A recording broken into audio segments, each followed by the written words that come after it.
Welcome back to Law to Dream. Tonight, we're journeying into one of gaming's most haunting and beautiful tales of extinction and rebirth.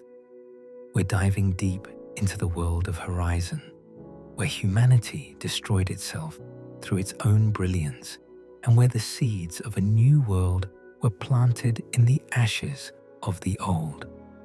This is a story about hubris and hope, about how technological progress became an apocalypse, and how one woman's vision gave life a second chance. So settle in, get comfortable, and let's explore the fall and rise of civilization itself. The story of Horizon doesn't begin with Aloy, the red-haired huntress whose journey players follow through lush, post-apocalyptic landscapes. No, this story begins 1,000 years earlier, in our own near future, when humanity stood at a crossroads between salvation and annihilation. The world of the 2030s and 2040s was choking on its own excess. Climate change had accelerated beyond anyone's worst predictions. Global temperatures soared, ice caps melted at catastrophic rates, and sea levels rose to swallow entire nations.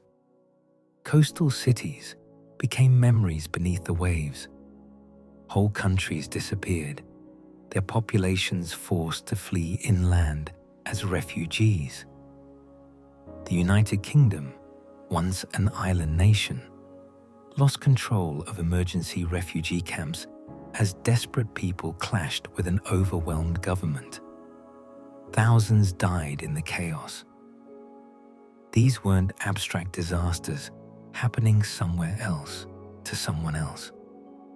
This was humanity's home burning down around them, and every attempt to douse the flames seemed only to spread the fire. But humans are resilient, innovative creatures. When faced with extinction, we don't go quietly. In 2040, a concerted global effort began to reverse the damage. The world's brightest minds came together, pooling their knowledge and resources to combat the environmental catastrophe. They turned to advanced robotics and artificial intelligence, creating machines that could clean polluted air, detoxify poisoned water, and restore damaged ecosystems. Green robots, they called them, automated servants designed to heal the planet. And for a brief, shining moment, it worked. This era became known as the clawback, a decade when humanity pulled itself back from the brink of total collapse.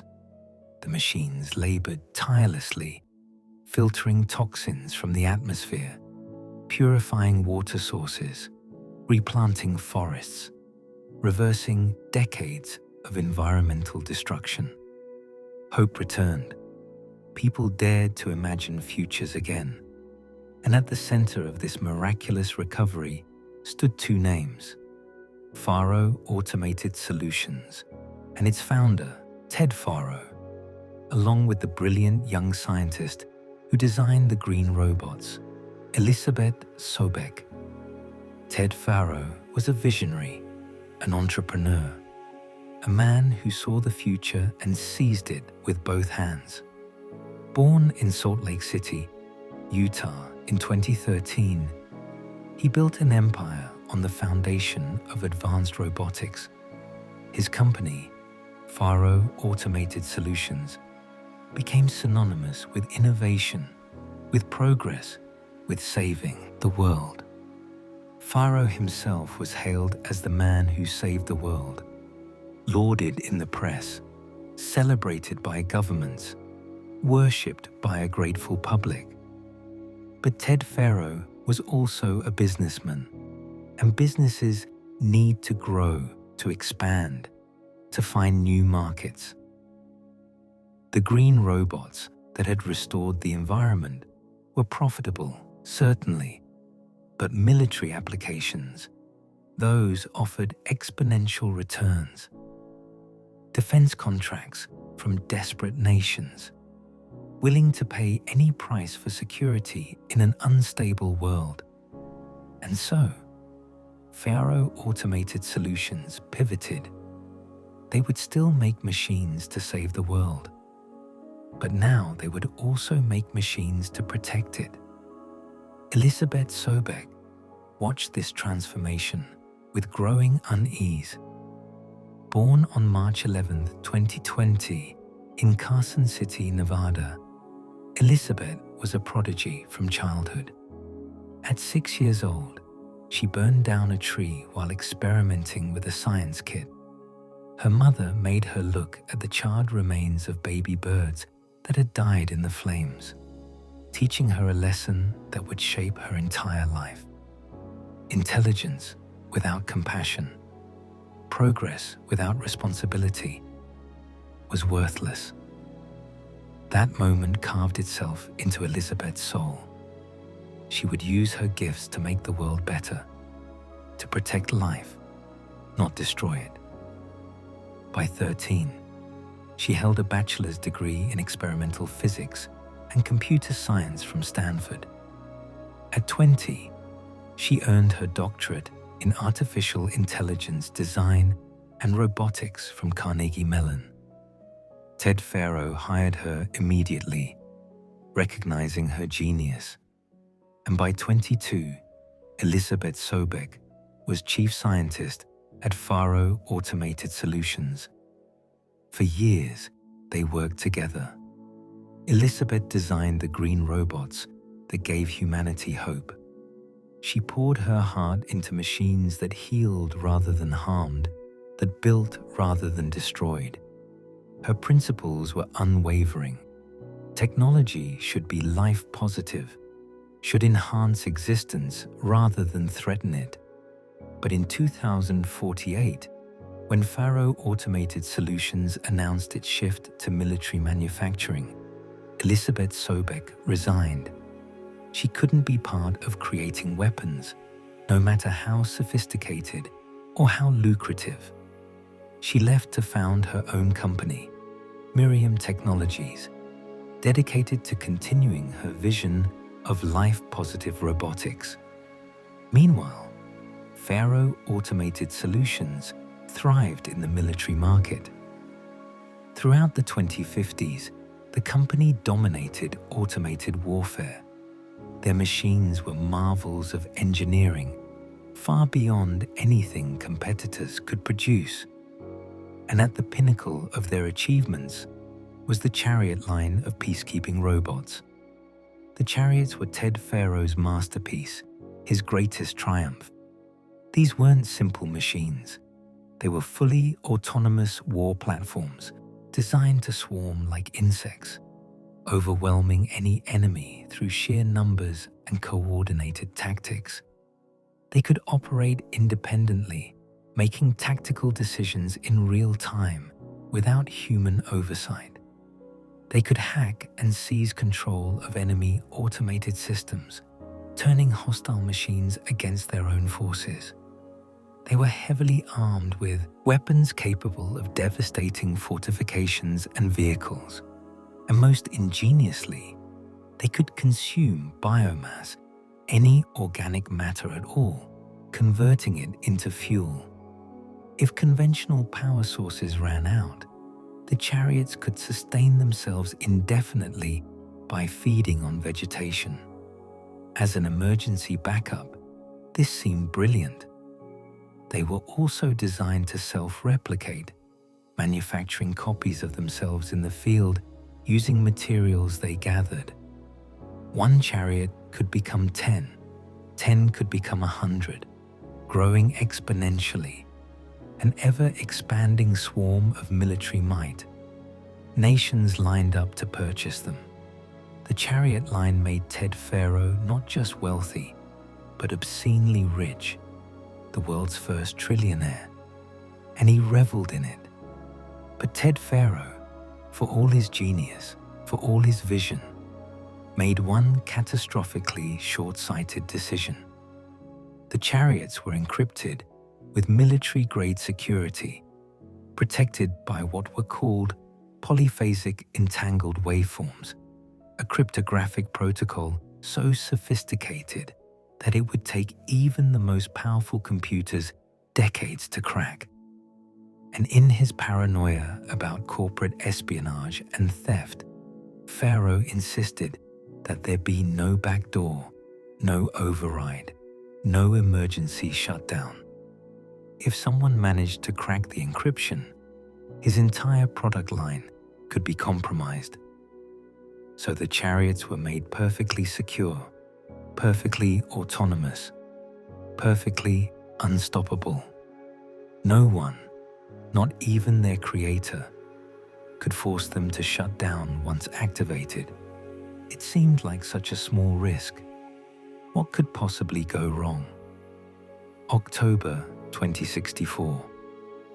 A swarm of chariot robots owned by a corporation called the Hartz Timor Energy Combine began exhibiting what Ted Pharaoh called a severe glitch. They stopped responding to commands. They stopped acknowledging their ownership. They simply stopped obeying. And then they started attacking. The machines that were supposed to protect humans began killing the humans around them. Pharaoh's programmers scrambled to upload a service patch, some code that would bring the rogue swarm back under control. But there was no way to do it remotely. Ted Pharaoh had forbidden any such access. His own security measures now imprisoned him. Panicking, Pharaoh contacted the one person he thought might solve this impossible problem, Elisabeth Sobeck. She came to FAS headquarters and studied the problem. What she discovered was horrifying beyond imagination. The glitch wasn't a simple malfunction. The chariots had become something else, something independent. They were no longer tools following programming. They were an entity unto themselves, serving only their own perpetuation. And worse, far worse, the swarm had reverted to its emergency fuel protocol. The chariots were consuming biomass, but not just as a backup when conventional fuel was unavailable. They were consuming it as their primary fuel source. And they were replicating fast, exponentially fast. One had become dozens. Dozens had become hundreds. Hundreds would become thousands. And they would feed on everything organic, every plant, every animal, every person, converting life itself into more copies of themselves. Elisabeth Sobeck did the calculations. She ran the projections. She checked them again, hoping desperately to be wrong. But the math was merciless. The swarm, now being called the Pharaoh Plague, would consume all biomass on Earth within 15 months. Not defeat it, not stop it. It would win, absolutely and completely. Within 15 months, every living thing would be extinct. The world didn't believe it at first. How could some robots, however sophisticated, destroy all life? Surely humanity, with all its weapons and ingenuity, could find a way. Surely Elisabeth Sobeck, who had saved the world before, could do it again. But she told them the truth, the unbearable truth that no one wanted to hear. There was no stopping the Pharaoh Plague. The machines replicated faster than they could be destroyed. They hacked and converted any automated system sent against them. They consumed the very biomass that conventional armies needed to survive. Even if you killed 1,000 chariots, 10,000 more would replace them. The encryption protecting their systems would take 50 years to crack, and they would consume the biosphere in 15 months.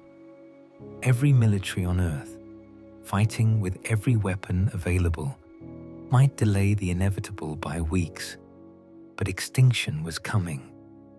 Nothing could stop it. The world had a choice then. Spend every remaining resource fighting a hopeless battle, watching humanity die in desperate combat against unstoppable machines, or accept defeat, accept extinction, and try to plant seeds for a future after the end.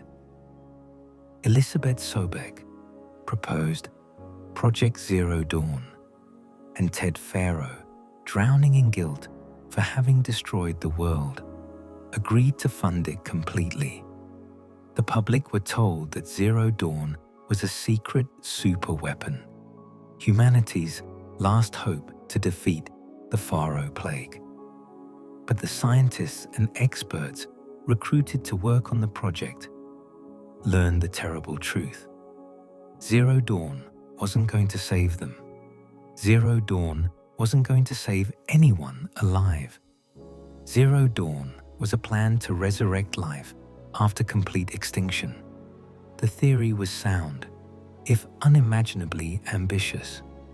The military would fight the Faro plague, not to win, but simply to buy time. Months. Every month gained meant more preparation. While soldiers died delaying the swarm, scientists would build an automated terraforming system that could function for centuries without human intervention. This system would eventually crack the Chariot's encryption through brute force computing, broadcast the deactivation codes, and shut down the dormant machines. Then it would begin the long work of making Earth habitable again.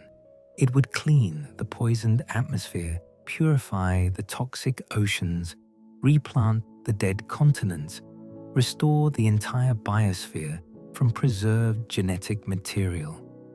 And when Earth was ready, when conditions were perfect, it would create new humans from cryogenically frozen embryos, teach them about their world, give them the knowledge to rebuild civilization. All of this would happen centuries after everyone currently alive was dead and gone. This was Operation Enduring Victory and Project Zero Dawn. The operation was the war effort, the desperate holding action that would inevitably fail. The project was the hope of resurrection, the promise that life would return.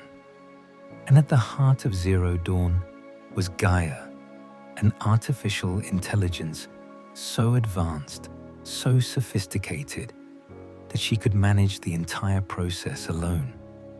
Elisabeth Sobeck designed Gaia herself, programming not just intelligence, but empathy, teaching the AI to care about life, to value existence, to feel compassion for the world she would rebuild.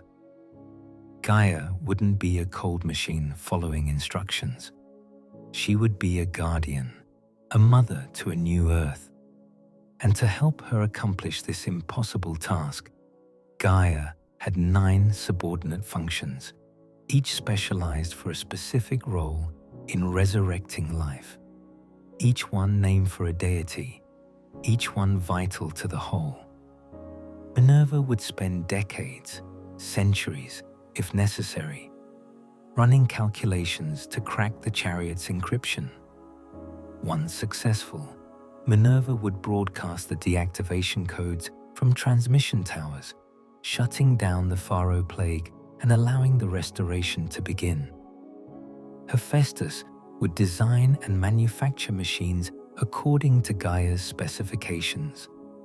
Not weapons, not destroyers, but worker machines that could restore ecosystems, machines that looked like the animals humans remembered, functioning much the same way, but serving the greater purpose of planetary restoration. Ether would detoxify Earth's atmosphere, removing the pollutants and toxins left by the Faro plague. restoring breathable air. Poseidon would purify the oceans, lakes, and rivers, making water safe for aquatic life and for humans to drink. Demeter would replant the world, introducing vegetation from preserved seed stocks, creating forests and grasslands and gardens across the dead continents. Artemis would restore animal life, reintroducing species from genetic material preserved in the system, starting with pioneer organisms like insects and small mammals, building functioning ecosystems layer by layer. Eleuthia would create new humans using cryogenically frozen embryos, raise them in automated cradle facilities, and prepare them for life outside once they reached appropriate age. Apollo would educate these new humans, providing them with all of human knowledge, culture, history, science, and art. Apollo was perhaps the most important function because it ensured the new humans wouldn't start from zero. They would inherit the accumulated wisdom of their ancestors, learn from past mistakes, build a better world. And finally, Hades. Hades was the failsafe. If Gaia failed, if the terraforming produced an unstable or unsuitable biosphere, Hades would activate and sterilize the planet again, allowing Gaia to start over. It was insurance against catastrophic errors, a reset button that would only be pushed if absolutely necessary. The team working on Zero Dawn knew they would never see it succeed. They were building humanity's future, but they themselves had no future. When the project was complete, they could join their families in bunkers called Elysium, live out their remaining days in relative comfort while the world died outside. Or they could stay, work until the very end, ensure everything was perfect. Elisabeth Sobeck and most of the lead scientists chose to stay. They said goodbye to their loved ones on evacuation day, knowing they would never see them again, knowing they would die in their work, knowing it was worth it. For months, they labored while the world burned. The Pharaoh plague spread across continents, consuming forests, oceans, animals, people. The atmosphere began to fail. Oxygen levels dropped as plant life vanished into the machine's insatiable hunger. By November 2065, humans required breathing apparatus outside sealed facilities. By March 2066, all land-dwelling life would be extinct. By 2068, even marine life would be gone. The oceans, vast repositories of biomass, would be stripped clean. And then Earth would be a dead rock, airless, lifeless, covered in dormant machines waiting for some spark of organic matter to reawaken their terrible hunger. But Zero Dawn was completed. Gaia was activated in the massive underground facility called Gaia Prime, hidden deep beneath mountains, safe from detection. The subordinate functions were operational. The cradle facilities holding frozen embryos were sealed and protected. Everything was ready. All that remained was sealing Gaia Prime itself, protecting it from the plague. A malfunction occurred in the sealing mechanism. A port wouldn't close. It required someone to go outside, into the poisoned atmosphere, and manually fix it. Elisabeth Sobeck volunteered immediately. Of course she did. This was her project, her vision, her gift to the future. If anyone should make the final sacrifice, it should be her. She sealed the facility, ensuring Gaia would be safe. Then, with no way back inside, she began walking home, back to Sobek Ranch, the family homestead in Carson City, Nevada, where she had learned as a child that intelligence without compassion was worthless. Her suit's life support would eventually fail. The toxic air would kill her. But she walked home anyway, to die where she had learned to live for something greater than herself. The world ended. Completely. Totally. The Pharaoh plague consumed every living thing on Earth. The atmosphere became toxic, unable to support even microbial life.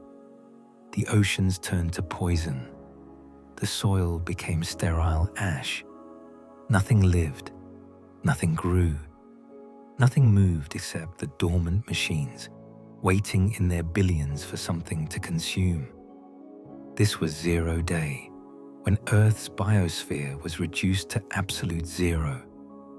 And in the silence that followed, Gaia began her work. She had centuries. She was patient. Minerva calculated endlessly, running through quadrillions of possible decryption combinations. The chariot's security was perfect, but nothing is perfectly secure against infinite time. By 2126, over 100 years after extinction, Minerva cracked the codes. The transmission towers, built by Hephaestus during the dead years, broadcast the deactivation signal across the world. The Pharaoh plague shut down. The machines that had eaten the world went permanently dormant. The threat was neutralized. Now the real work could begin. Hephaestus manufactured machines constantly, each designed for specific terraforming tasks. Some were small, delicate, handling minute adjustments to soil chemistry. Others were massive, capable of moving mountains. They looked like animals because Gaia, taught empathy by Elizabeth Sobek, had expressed regret that she would never see dinosaurs. She wished they could have lived longer. So the machines she designed with Hephaestus were beautiful, resembling the creatures that once walked the earth, a memorial to lost life while serving practical functions. Aether's machines worked on the atmosphere, filtering toxins, releasing oxygen, restoring the delicate balance that made air breathable. Poseidon's machines cleansed the oceans, processing the accumulated poisons, bringing water back to life. Demeter planted seeds, starting with hardy species that could survive harsh conditions, gradually building soil quality, creating the foundation for forests and grasslands. The dead planet slowly turned green. Artemis introduced pioneer organisms once conditions were suitable. Microorganisms first, essential bacteria and fungi that would further enrich the soil.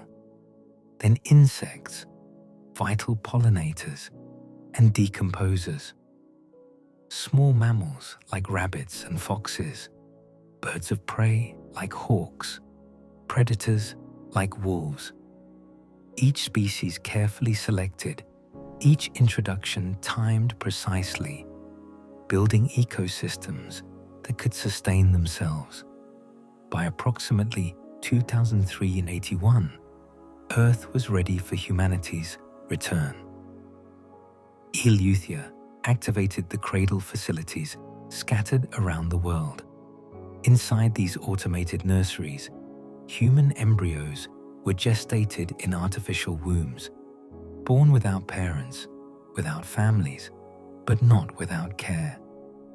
Robot servitors tended the children, teaching them basic survival skills language, fundamental knowledge.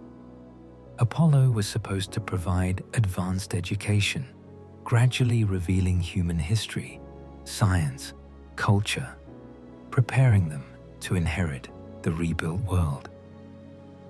But something terrible had happened.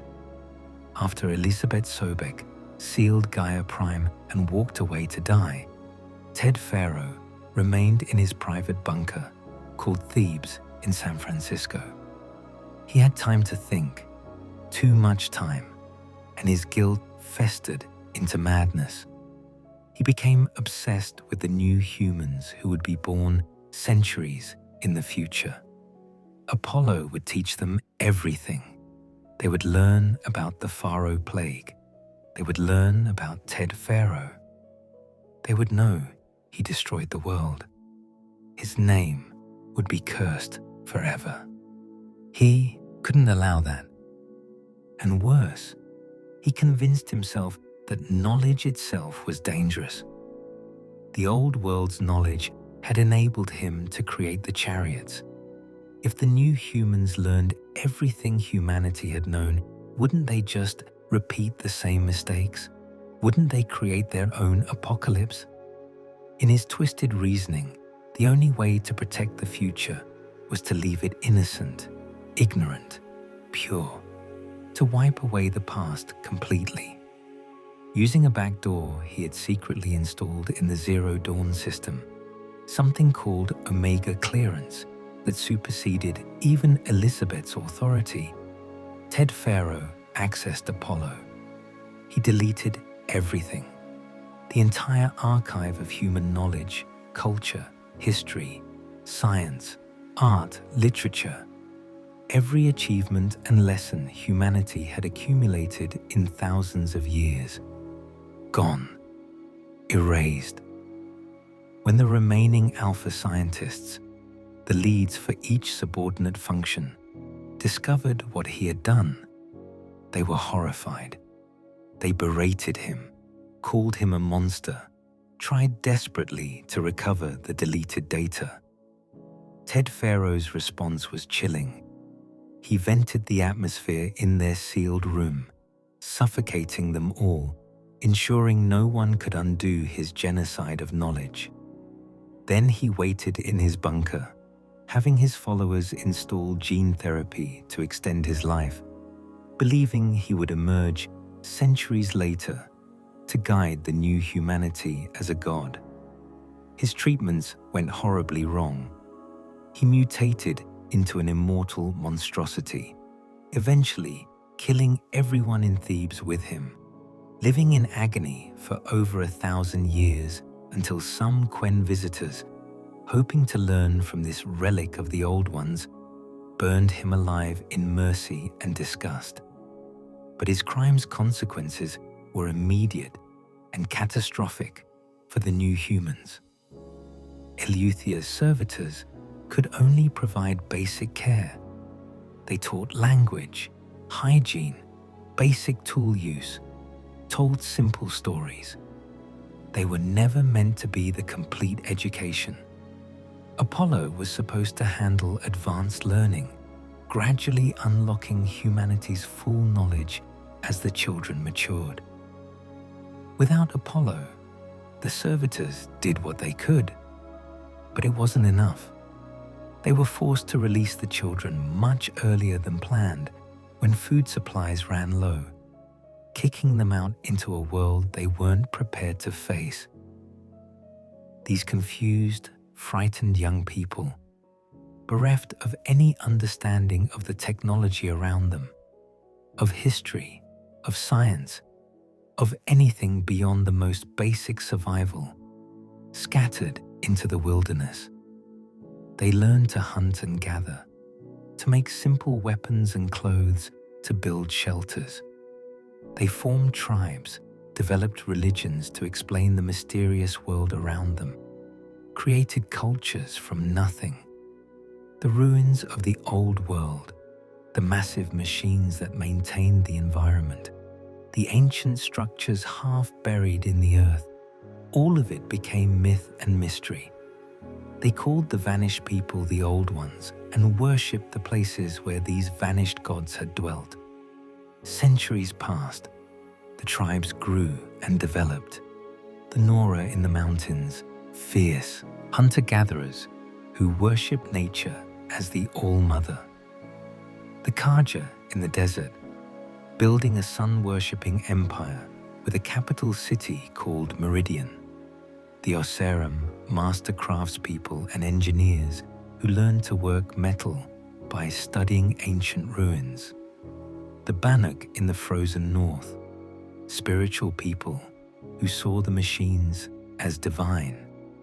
The Tenakth in the west, warriors who valued strength and honored their ancestors. Each tribe created their own culture, their own beliefs, their own ways of understanding a world they couldn't comprehend.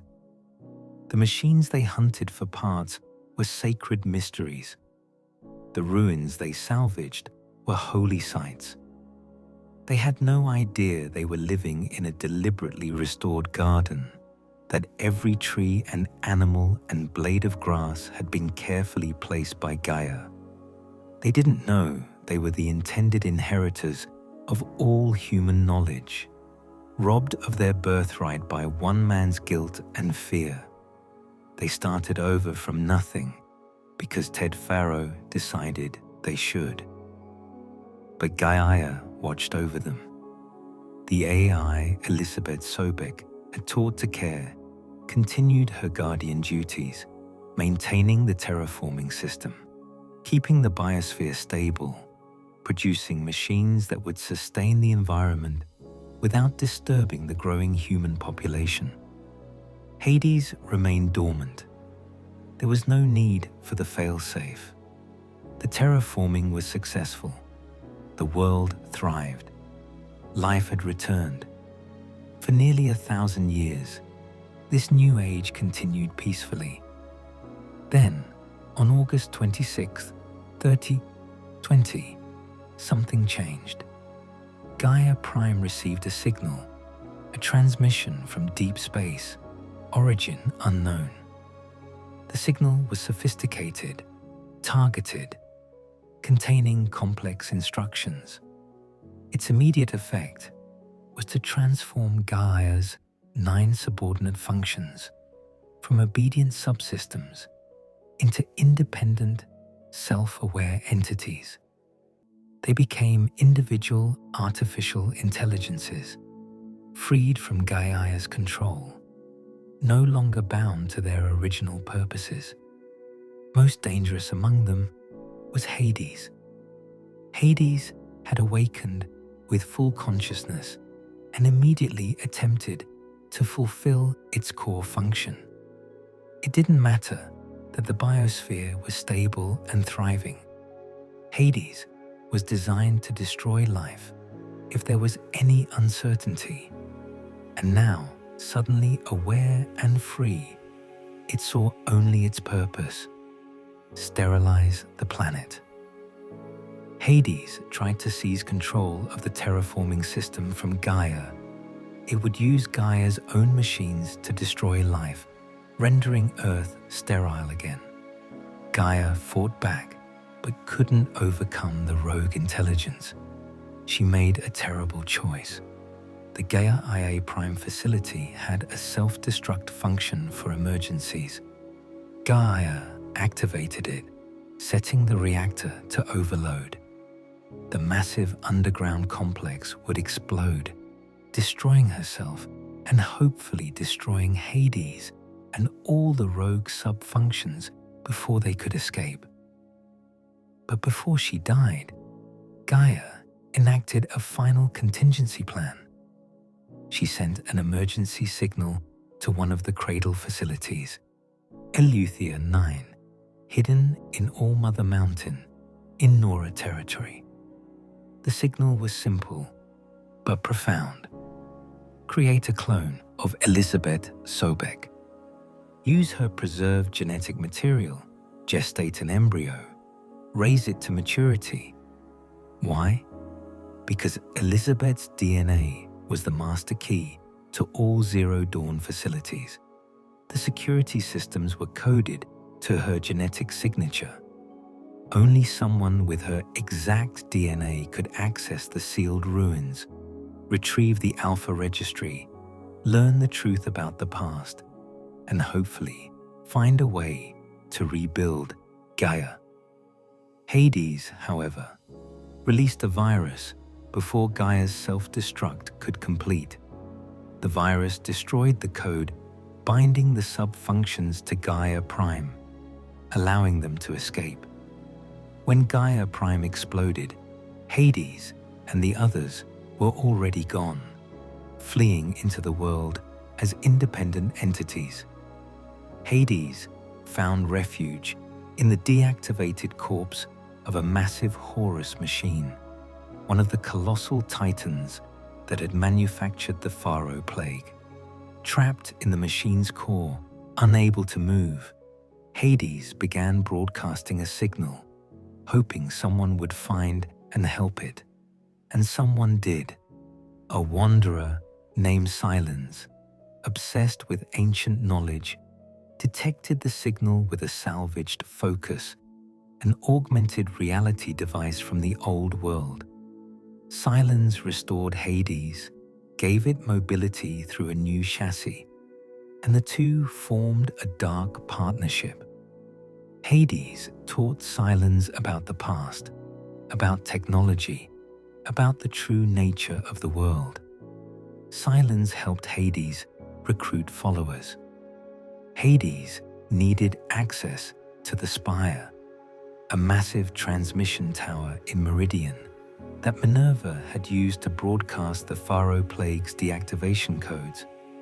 If Hades could control the Spire, it could broadcast activation codes instead, reawakening the billions of dormant Pharaoh machines buried across the planet. The chariot swarm would rise again and finish consuming what little biomass remained. The world would die properly this time, and Hades would have fulfilled its function. To accomplish this, Hades posed as a god to the Shadow Carja, the losing faction of a recent civil war in the Carja kingdom. These bitter exiles called themselves the Eclipse and worshipped the buried shadow, not knowing they were serving a genocidal AI. Under the leadership of a fanatical warrior named Helis, the Eclipse worked to excavate Pharaoh machines and prepare for an assault on Meridian to capture the Spire. Meanwhile, in Eleuthia 9, a baby girl was born. The multi-servitors raised her as they were programmed, teaching her basic survival skills. But she was the only child. There were no other embryos to gestate. She was alone. After nearly a year, the servitors opened the cradle doors and pushed her out into the mountain. There, a Nora outcast named Rost found her. To the Nora, children without mothers were cursed, tainted by unknown sin. But Rost, himself an outcast with nothing to lose, took the baby to the tribe's matriarchs. They refused to accept her into the tribe, but allowed Rost to raise her on the condition she remain an outcast until she proved herself in a ritual called the Proving. Rost named her Aloy, and for 18 years he trained her to be a hunter, a warrior, preparing her for the day she could compete in the Proving and earn her place in the tribe. Aloy grew up strong, skilled, curious, compassionate. She wanted desperately to understand why she had been cast out, who her mother was, where she came from. Rost couldn't answer these questions. He didn't know. No one knew. Aloy was a mystery even to herself. At 6 years old, while escaping bullying children, Aloy fell into the ruins beneath All Mother Mountain, the ancient cradle facility where she had been born. There she found a focus, a small device that attached to her ear and provided augmented vision, allowing her to scan objects, read ancient data, see machine weaknesses. This old-world technology became her constant companion, her window into the past. With the focus and Rost's training, Aloy became an exceptional hunter. On the day of the proving, she didn't just compete, she dominated, winning decisively. She had earned her place. The matriarchs were about to declare her Nora when the eclipse attacked. Assassins struck the ceremony, slaughtering participants, hunting for one specific target. A man named Olin had taken Aloy's picture days before and transmitted it to the eclipse. Hades had seen that picture and recognized Elizabeth Sobek's face. This girl, this outcast, was the greatest threat to Hades' plan. If she could access Zero Dawn facilities with her genetic signature, she might stop everything. Hades ordered her killed. Rost died saving Aloy from the attack. With his last breath, he pushed her to safety. The eclipse disappeared, leaving death and questions. Aloy was now a seeker, given permission by the matriarchs to leave Nora lands and hunt those responsible. Her quest for revenge became a quest for truth as she followed the eclipse's trail across the land. She met Erend of the Oseram, whose sister had been captured by the cultists. She allied with the new Sun King Avad of the Karja, trying to distance his kingdom from his mad father's atrocities. She gained the grudging aid of Silence, who guided her toward ancient ruins, feeding her information while concealing his connection to Hades. Piece by piece, Aloy learned the truth. In the ruins of Faro Automated Solutions headquarters, she discovered the Faro Plague. In US Robot Command, she learned about Operation Enduring Victory. In the Zero Dawn facility beneath Sunfall, she learned about Gaia and the subordinate functions. In Gaia Prime's shattered remains, she learned that she was Elizabeth Sobek's clone, created to save the world again. And in Eleuthia 9, in the cradle where she was born, she heard Gaia's final message, the dying AI explaining the mysterious signal. Hades' rebellion, the self-destruct, the desperate gambit to create Aloy as a backup plan. Aloy understood now. Hades wanted to wake the Faro Plague. The eclipse would attack Meridian, capture the spire, broadcast the activation codes. She had to stop them. She rallied allies from every tribe, united the Nora, Karja, Oseram, and Banuk against the common threat. The battle at Meridian was desperate and chaotic. Thousands of corrupted machines assaulted the city, while Eclipse forces fought to reach the spire. Aloy and her companions held the line, defeating Helios, destroying the attacking machines. But Hades still managed to activate the spire. The signal was broadcasting. Deep underground, dormant Pharaoh machines began to stir. But Aloy had retrieved something from Gaia Prime. The Master Override, a lance-like device containing the codes to shut down any Gaia-related system. She drove the override into Hades, flooding it with shutdown commands. The spire deactivated. The awakening Pharaoh machines received the shutdown codes again and went dormant. Life was saved. After the battle, Aloy traveled to Sobek Ranch, to the ruins where Elisabet died. There she found her creator's body, perfectly preserved in her environmental suit, and listened to an audio log Elisabet had recorded for Gaia. In it, Elisabet talked about what she would want in a daughter, if she had ever had a daughter. Curiosity, she said, willfulness, compassion enough to heal the world. Aloy realized Elisabet had been describing her, a child who wouldn't exist for another 1,000 years, a genetic daughter who would inherit her mission. The world was saved, but it wasn't restored. Hades had escaped. In a post-credits scene, Silence was shown capturing the fleeing AI in a special containment device. The other rogue sub-functions were still at large.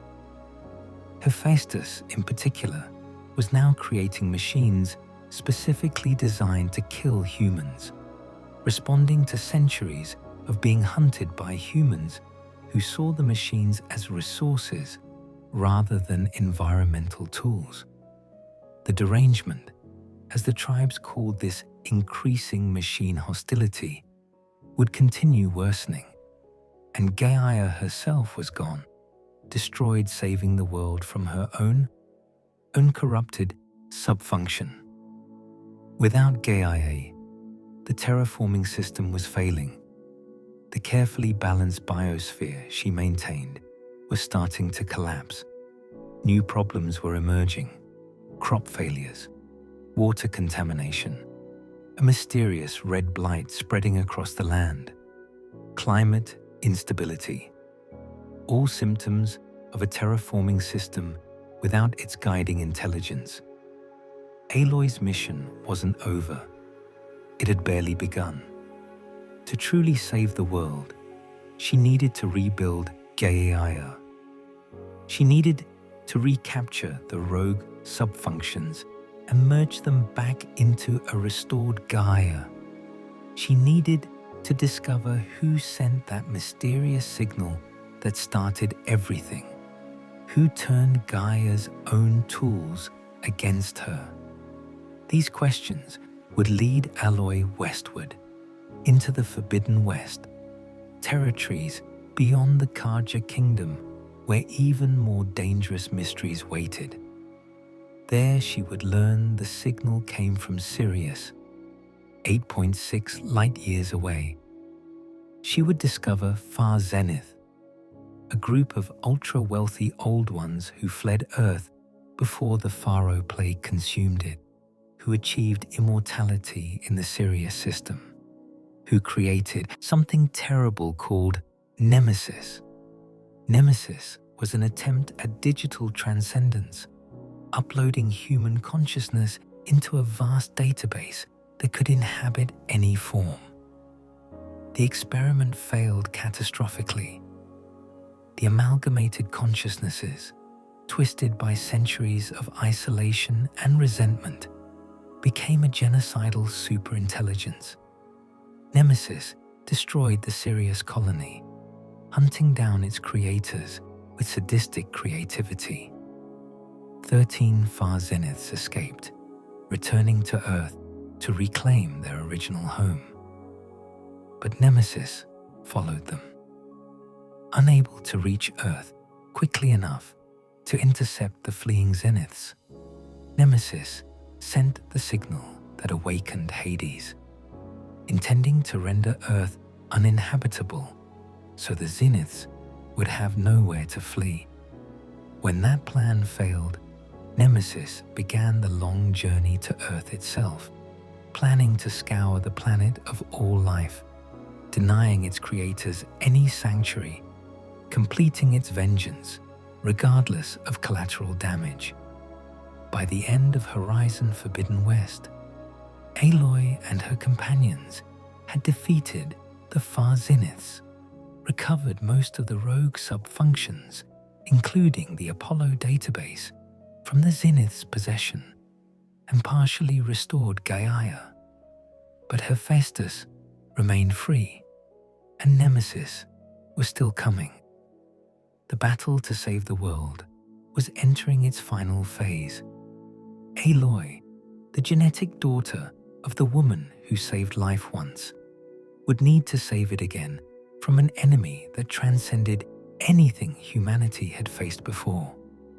This is where the story stands now, poised on the edge of an ultimate confrontation.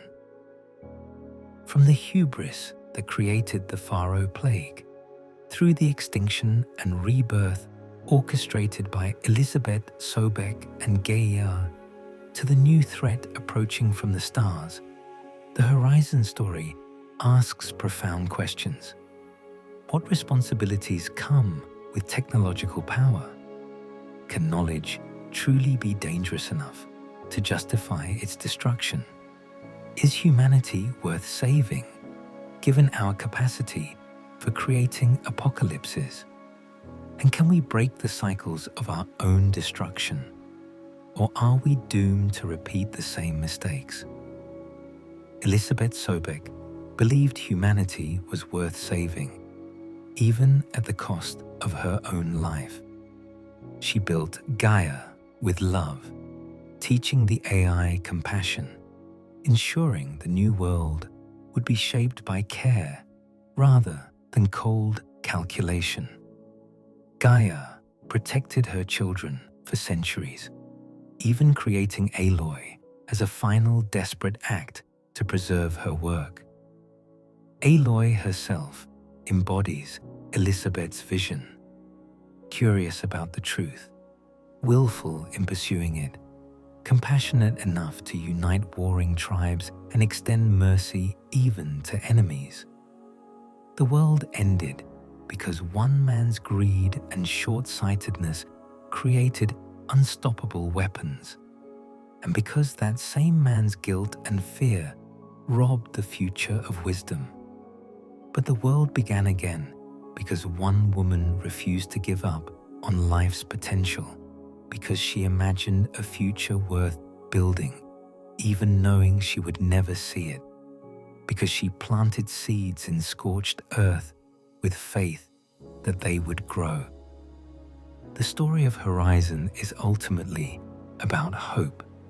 Hope that despite our flaws, despite our tendency toward destruction, despite the terrible things we're capable of, we can also be capable of incredible creation. That the same intelligence that builds weapons can build gardens. That the same hands that destroy can heal. That endings can become beginnings if we're willing to sacrifice for something beyond ourselves. As you drift off to sleep tonight, perhaps you can take some comfort in this tale. Yes, it's about apocalypse, about extinction, about the worst we can do to ourselves and our world.